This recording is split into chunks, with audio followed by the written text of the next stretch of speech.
22 some guidelines. The Institute put out some guidelines for what it means to clear the spine, and happy to share those with you. I don't know if you at some point put them up. If you have those, you probably have them.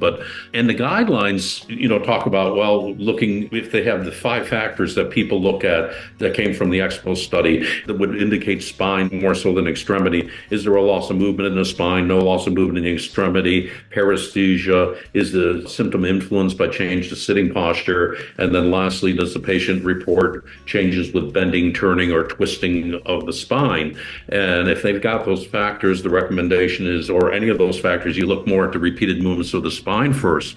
But the biggest thing, I think, in those guidelines are, it says they're guidelines and they're not meant to be rigid. You can't be dogmatic about it. And it's qualified. It says every patient is different. And the patient's expectations, beliefs, and previous history, meaning, for instance, what did the doctor tell them, certainly need to be weighed out before we just bully our way and ignore the fact that the patient thinks it's maybe their shoulder and you start working their cervical spine, without really paying attention to those verbal and nonverbal cues that the patient gives you.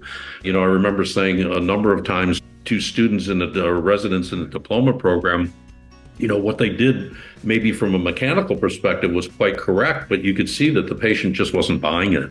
And, we'd say, you got to remember there's a person attached to that spine, and you have to take that into consideration as well.